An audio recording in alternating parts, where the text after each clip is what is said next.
We start off at the UN.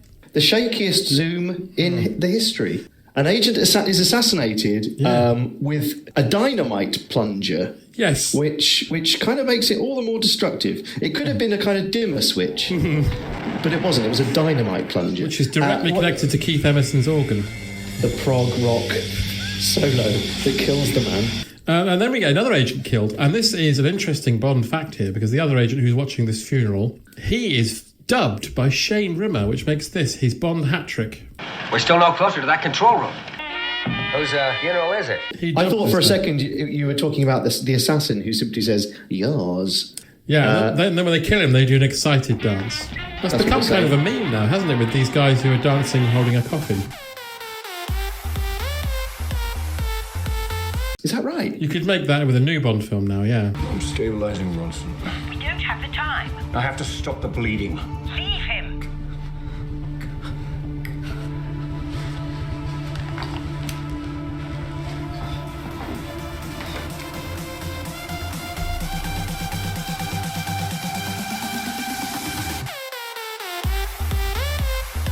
So then another agent is killed, and this is my favourite death. The really old one was killed by a snake. Although I think he probably had a heart attack before the snake got near him. Yeah, yeah. Or just died of natural causes. He probably could...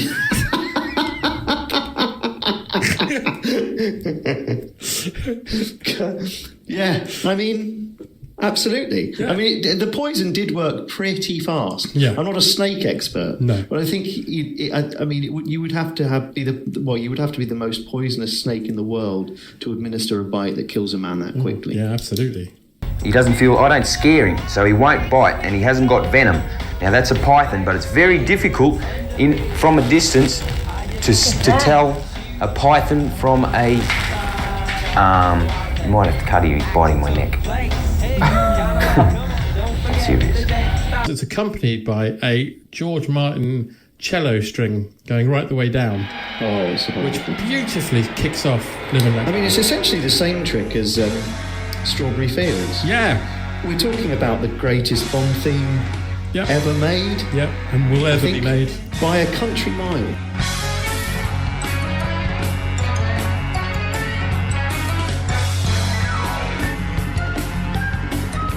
This is the first and only time we see Bond's home. Yeah.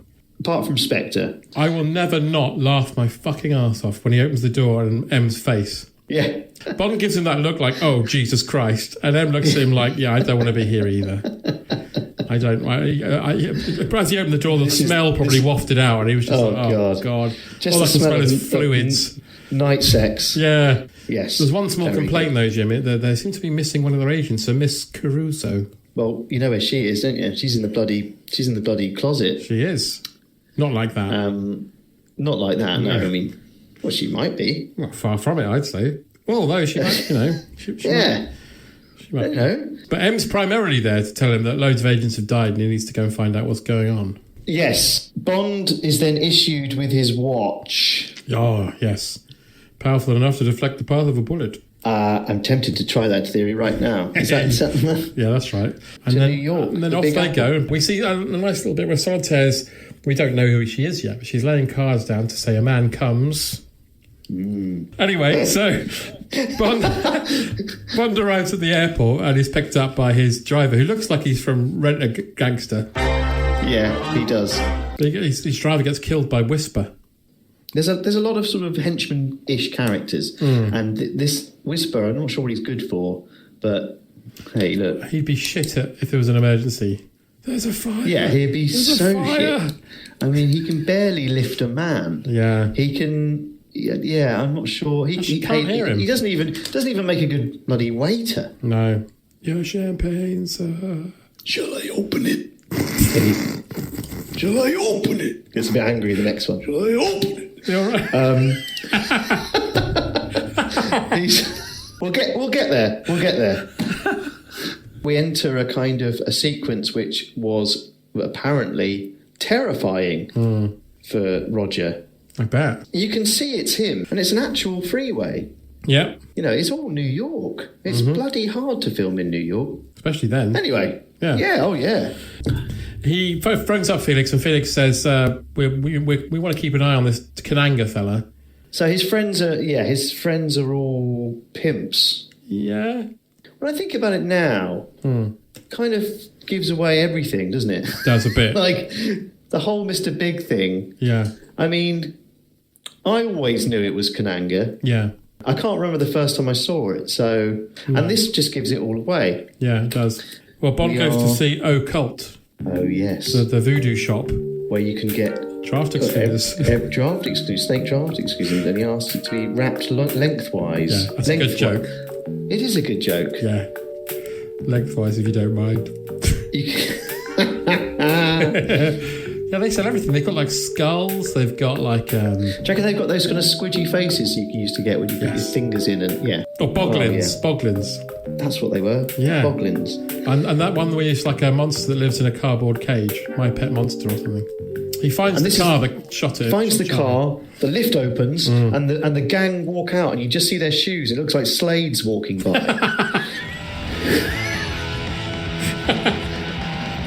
Oh no, it's not Slade. No. It could the be. shoes are insane. It was like furniture. It's like furniture on their feet. Yeah. So he races out and hails a cab. That's right. And then says, keep on the tail of that jukebox. There's an extra 20 in it for you. Do you think he was sort of spotting up on the slang on the flight over? I reckon he just watched... Airplane. Yeah, Airplane. Hey, home, I can dig it. No, he ain't gonna lay no more big rap up on you, man. But he ends up at the FYEO Soul restaurant. Or bar. Not sure which one. Let's just say. Which has an excellent menu. It does. Every time I watch FYEO Soul and I haven't eaten, I get quite hungry. The lobster rolls and pizza rolls. Yeah. And it's also cheap. And my favourite scene in the whole film, when he turns into the office and the music kicks in. I think it's on the soundtrack. It's called Bond Meets Solitaire. Yes. So good. It just pumps along in the background. Yeah. As he just wanders around being a dick, basically. Yeah. Oh, he loves it. He loves it. He's not scared at all. We meet Teehee. Yes. Who's got a claw. Yeah, he crushes Bond's gun, which I've always quite enjoyed. Yeah. Oh, yeah. And I love the way Roger just doesn't go, shit. He actually goes and puts it in the bin. Yeah, it says... Very satisfying. Funny how the slightest thing amuses him. Funny how the least little thing amuses him. It's just brilliant. But then we meet Mr. Big. He looks like one of your toes when you've been in the bath for over an hour. I was going to say, he looks like Lenny Henry in True Identity. He doesn't look well, does he? No. He's got a sheen about him. Rick Baker. I can't believe it. I read that in your book. And it's, you've got to start somewhere. Yeah, I doff my hat to Mr. Baker. They take Bond into the alley with two quite feckless henchmen, I must say. Yeah, see, the last sequence they shot, actually, in the film, this was. Oh, yes, that's right. They went back to New York to rap. Not like that. He didn't say, I'm James Bond, and I'm here to say... Does he kill them? Well, he kicks one in the chest, and that seems to kill him. Yeah, maybe he already had a heart condition. Yeah. And, Bond just got lucky. Not there, not in the chest, not in the chest. Oh, for fuck's sake. And Felix is talking to him through the lighter, and that's when we get, a genuine Felix lighter. Felix lighter. And this was the cue for the adverts.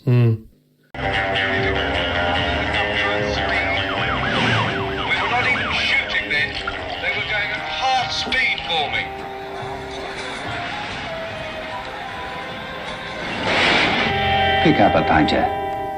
Stay on top. And then you'd get like sort of Ridley Scott's Future Smoker advert, and it'd scare the shit out of you. Yeah. And then it would come back to it would come back to Baron Samedi himself.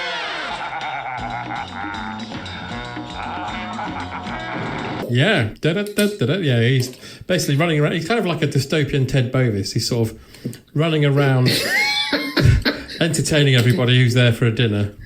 He's in a sort of... He's got the top half done, and his bottom half is essentially a towel. He's being introduced by like a Jimmy Kimmel lookalike. Yes. I don't know what it is. And then you've got sort of a crab man doing a sort of crab act. Still freaks me out. Like, if you had IBS, it would be a very good way to solve it. He would. But Bond goes to his chalet. And he walks past Geoffrey Holder again. He walks past Baron Samedi, who looks like he's kind of giving out a sort of recipe. Yeah. He's making sort of gestures with his finger that means just a little bit of salt. He's doing after dinner. He's doing like after dinner theatre, isn't he? He's an after dinner speaker. He's doing one of those dining experiences. He's probably doing like Only Fools and Horses. Where's this woman's cheesecake? He's talking at Lord's yes. the week after. We're in the bungalow, and then he runs himself a bath. As you do. As you do. And sort of plops into it. It actually sounds like he's having a massive shit in the bath. It's a very shallow bath. It bothers me. It is. Yeah. Yeah. Yeah. And also, shaving in the bath bothers me. He hasn't washed yet. He hasn't sort of used that water. It's going to be full of bristles. It's going to be full of stubble and all sorts of... That's right. Skin. No, I don't like that. But the snake then gets passed through the ventilation. The air vent. And at which point, it's enter whisper. Anybody home? Anybody home? Yes. It's a hotel. Speak up. It's so weird. Shall I open it? And then, what? Shall I open it? Just leave it over there, will you? He's just bloody rude to the man. He does give him some money though, doesn't he? Oh, he does give him a tip, yeah. Thank you. He does give him a tip. So Whisper's done all right at that one, because he isn't technically staff. Here's an interesting fact. The shot with the snake creeping up to his feet, where you see his feet, it's not Roger Moore. No. Who is it? Did you know this? No, who is it? I don't know, it was one of the crew, actually. Oh. And I think they shot it at the end of the day, and Roger watched it back and wasn't happy because the replacement had flap feet. Oh, God. A gun comes through the door, but they say this is something that sort of bothers me about the film. It's the worst case of body doubling I think I've ever seen. Yeah. The stunt onto the bed is essentially Zinedine Zidane in a Scouser wig, blacked up. Yeah. It's a man. Yeah. It's certainly not Rosie. No. But hey, it was a different time. Standard issue, CIA, Smith & Wesson. Yeah. And and then says, basically says you can have sex with me tonight if you want. Yeah. But she says, I've got my own room. And then she finds the snake, and then you get that wonderful line of, oh, yes, you should never go in there without a mongoose. And then there's the sort of riddle, just a hand who belonged to a small man with limited means who've had lost a fight with a chicken. She says it's a warning. I love that line, though. It's so good. What Rosie's line? No, his line about a small man with limited means who lost a fight with a chicken. A chicken. Limited means. Yeah. So that was something else that was left there. So they had this. You've got the snake, you've got Whisper, and you've got the bloody hat. Yeah. What next?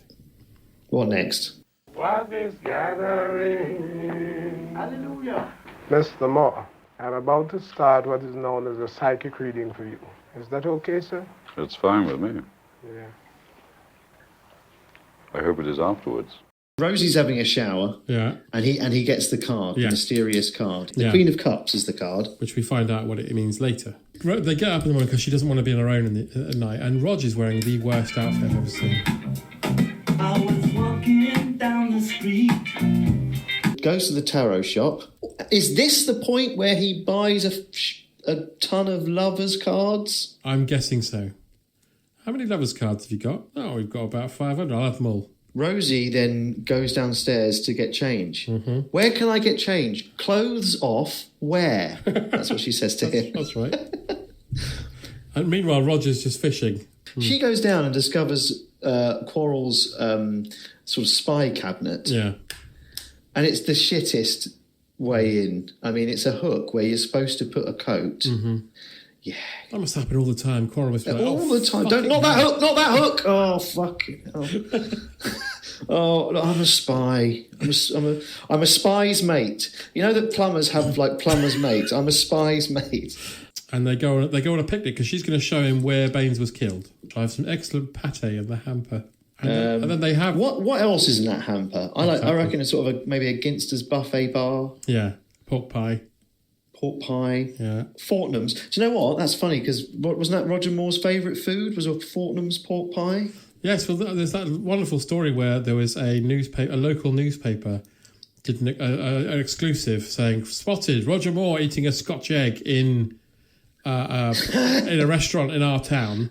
And on Twitter, Roger replied saying, actually, it was a ham hock terrine. Oh, those were the days. Yeah. So he has sex with Rosie, and then he shows her the cards, which means you're a deceitful, perverse woman, a liar, a cheat. And I want some answers now. And he puts a gun in her face. I love that because she says, you wouldn't do that after what we've just done. I certainly wouldn't have done it before. and yeah, she runs away. Oh, she runs because she sees the statue, doesn't she? She sees, and that's it. And he asks her to make her choice.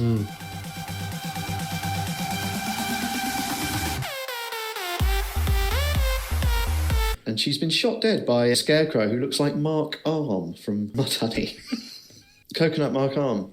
Coconut Mark Arm. He's been on that island alone for ages, so he's had to make clothes out of what he can find.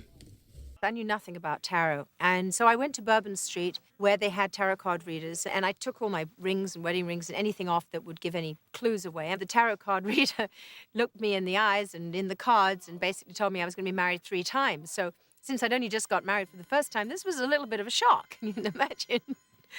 I have to admit that it did affect some of my decisions later on in life. I want to know why she's called Solitaire, because obviously we find out later on that her mum was a wizard, but she had sex and then she lost her power. Right. But you'd want to give your daughter a better card-based name than Solitaire. Maybe, like sort of in a Reservoir Dogsy way, sort of Kananga sat them all down, went, right, you're Whisper. Mm-hmm. Shut up, Jeremy, you're Whisper. Joan, you're Solitaire. Uh-huh. You're Teehee. Teehee? And I'm Mr. Big. Why can't I be Mr. Big?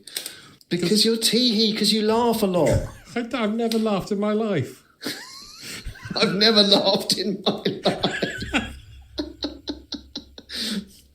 Well, start laughing, because your name's Teehee. Why am I Whisper? Oh, yeah, sorry. Sorry. Why am I Whisper again? Because you whisper a lot. Everyone looks at him. Oh, yeah, sorry. Don't mind me. Carry on. Anyway, there's Solitaire comes into her special card reading room, and Bond sat in the chair, which it turns out isn't a dress. It's like a chair you sit in that makes you look like. Oh yeah, makes you look like Cher. It's a chair. Yeah. It makes you look like it's like you're part of like Earth, Wind and Fire.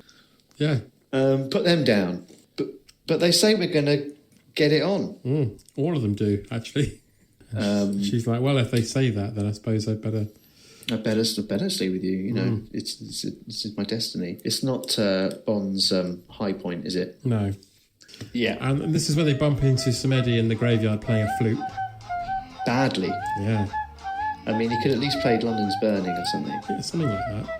But I can't remember this. But of course, his flute doubles up as a radio, as a little extension bit, which would kill the instrument, the mechanics of the instrument, wouldn't it? It would, definitely. But they're heading for the hill. Yeah, and then when they get to the hill, we realise what this whole shebang is all about. I mean, it looks like Hove. They're growing poppies under big nets, so you can't see them from the sky. And that's what it's all about. But he should have done what he did in Furio's Only. He should have got one of the poppies, scrunched it in his hand, licked it, and said, "Raw opium." Fucking hell! Then comes a chopper. Yeah, machine guns at them. With machine guns. And then they race into the town and they get in a London bus, driven by the same man who does the stunt in the On the Buses movie, where the bus goes in a circle on the skid pan. Along with that, in your book, you're talking about the On the Buses stuntman and how that film made more money in the cinema than Diamonds Are Forever. That's right. Incredible. It was the number 1 UK box office film of 1971. That's insane. It is. And we're back in the belly of Quarrel's boat. His wooden beast. In the belly of that steel beast. Mm-hmm. Does Bond say, where do you want to go? We can go anywhere. Anywhere where there's one of these, she says. That's right. Lying down on the bed. Yeah. You think Quarrel's just upstairs. Yeah. Dear, oh dear. Poor Quarrel. But this is the moment in the book where you said that Bond has awoken a kraken of lovemaking. Yeah. We meet Adam for the first time. Yes. And they intend to throw Bond out of the plane. And Solitaire says, my only regret is that I won't be there to see it. And then all of a sudden, it all kicks off. Because Bond basically runs around the airport, then runs into Mrs. Bell, who's having a flying lesson. Mrs. Bell. But she seems so, the tone of that scene, it seems to me that the crux of that scene is that she's calm and collected. Yeah, yeah. To the point that she's giving him advice. That's the sort of the balance of the scene. Yeah. And when he leaves her, she just seems really unfazed. And I really liked that. We then go to Felix, and he's got a very angry Mr. Bleecker at the end of the phone. Right. Now, Mr. Bleecker, I'm sure I'm not questioning you. You're a veteran. Bond asks, how is Mrs. Bell? And he says, intensive care. Yeah. Which is so sad. I'm guessing that before he got out of the plane, he beat her really horribly with a tyre iron. With a jack? Yeah. Poor Mrs. Bell. I mean, who knows? But Roger's being fitted for a suit, and he doesn't give a shit. No, he doesn't care. That one's a bit loud, and I'll take the 2 greens or something like that. He's picking ties. That's right, yeah. To wear to Mrs. Bell's funeral, I assume. Poor Mrs. Bell. They're in the New Orleans branch of FYEO Soul. Yeah.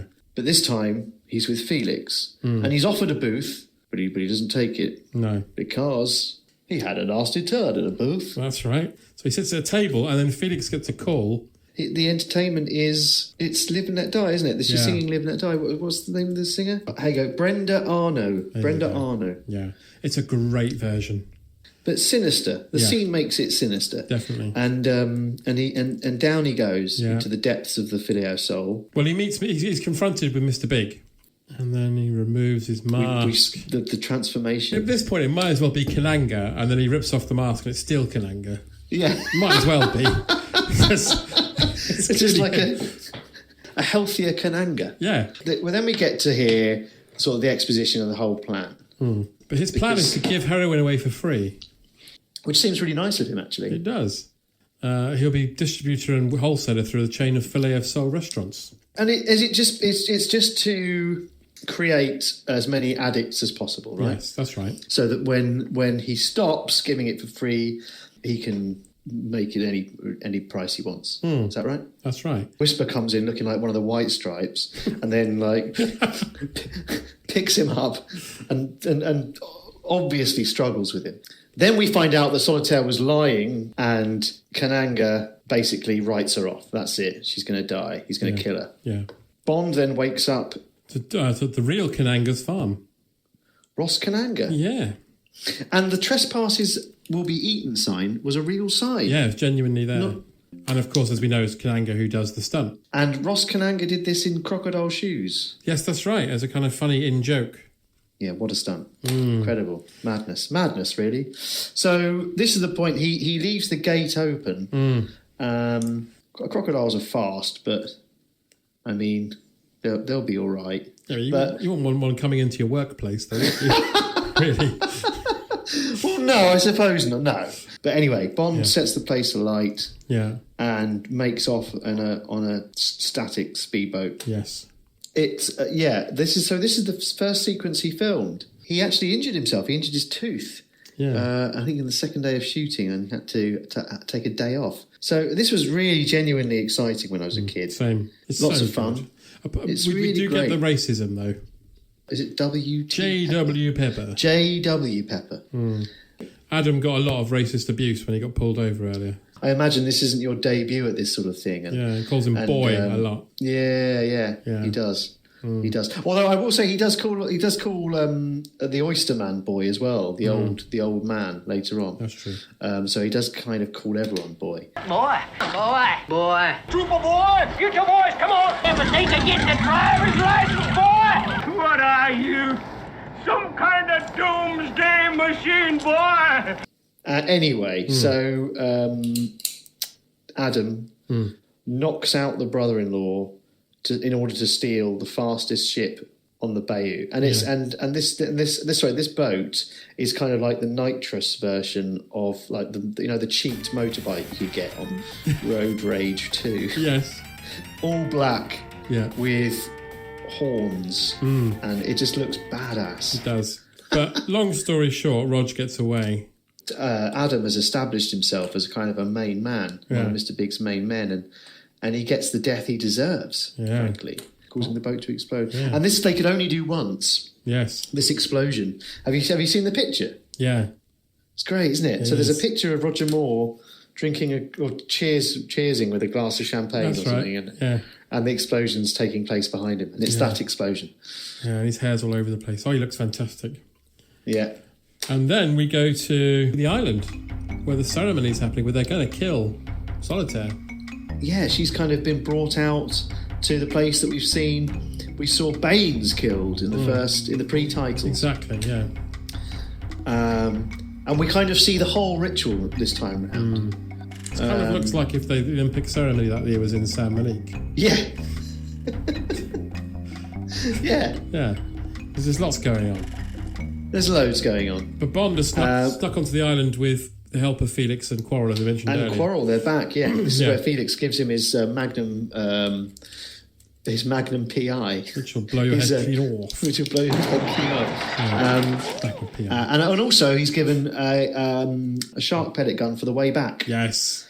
So this is an air compressed powered gun, which fires a compressed air bullet. Yes. So Bond goes to rescue Solitaire, finish off Kananga and Samadi. He has to do it all in the amount of time it takes for the bomb, the detonators to go off. And how fucking great does Roger Moore look in all black with a holster? Oh, yeah. Great. Which they did. They copied with Daniel Craig and Spectre, didn't they, on the poster? Yeah. Which I got really excited about. Yeah. He tries to fight Bond for a second with a machete and doing this funny dance. It's the campest sort of thing, I've ever seen. He was an expert dancer, wasn't he, Jeffrey Holder? He was a choreographer and a jazz dancer and lived to a very old age. And Roger said he was fucking great as well, when they were on location. And Jane Seymour said it as well, that he was really, really good and really good fun. Yeah. I mean, he has fun.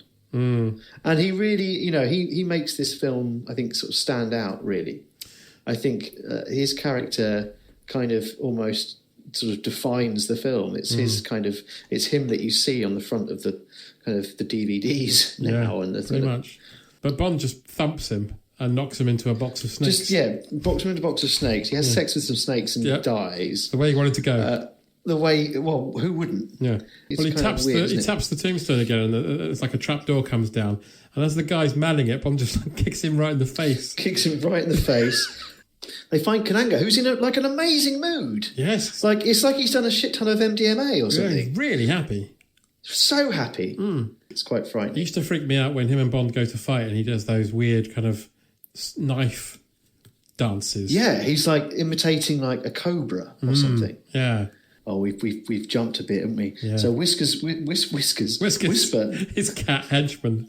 Whisper is sat on a black leatherette sofa. Yeah. Kananga, who is intrigued about this shark gun, tries it out on Whisper, which inflates the sofa. And it's hilarious. It's just brilliant. It's his legs. Yeah. He can't get any kind of footing or anything, so he's just kind of rolling all over the place. Amazing. Especially because he's basically done it out of spite, because a second ago Whisper's like like he's like one of the crows from Danger Mouse.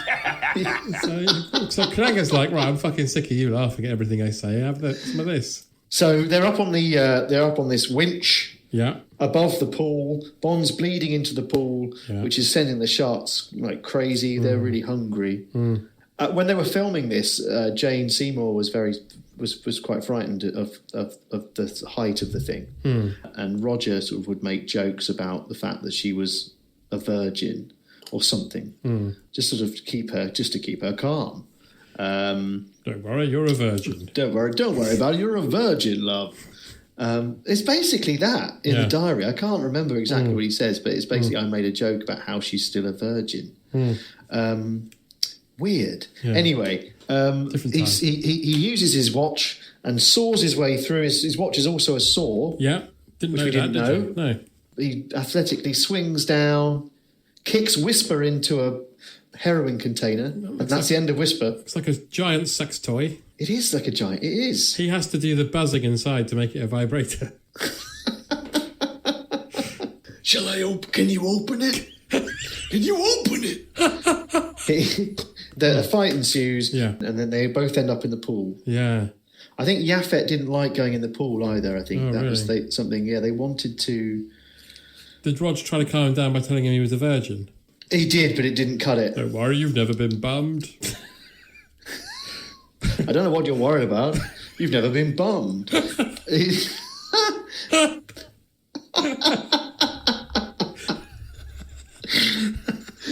What's your opinion of him when he comes out of the water as a giant balloon man? It was always funny. Yeah, it will never not be funny. He's guffed himself to the ceiling, and he's he's like Dad on Boxing Day. And what's the quip? What's the joke? He did have an overinflated opinion. Inflated view. Yeah. He should go, fucking hell, did you just see that?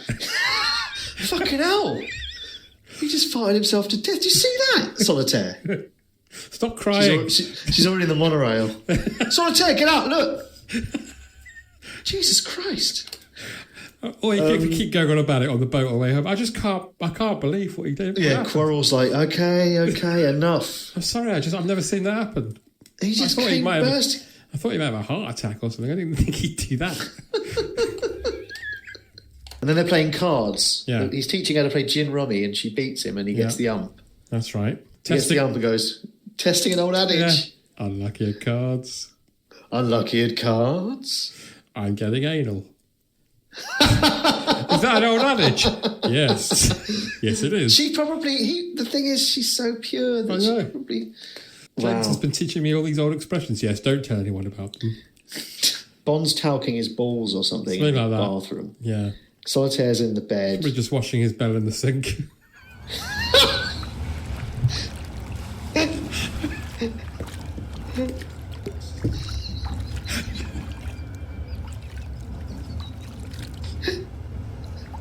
I wasn't going to say that. James, what are you doing? You've been there for ages. Anyway, yes, and then Teehee's claws getting very close to snipping her finger off. Oh, yes. Bond comes in, sees her, kicks the bed shut. Yeah. And then he have a fight, which this always confused me as a kid because this is so close to The Spy Who Loved Me. He gets his claw locked on a window handle. And very satisfying because what Roger does is open the window. Sort of chucking him out. It's a very satisfying... What's the quip there? Just chucking this guy's arm out. No. He said, I'm just being disarming, darling. That's it.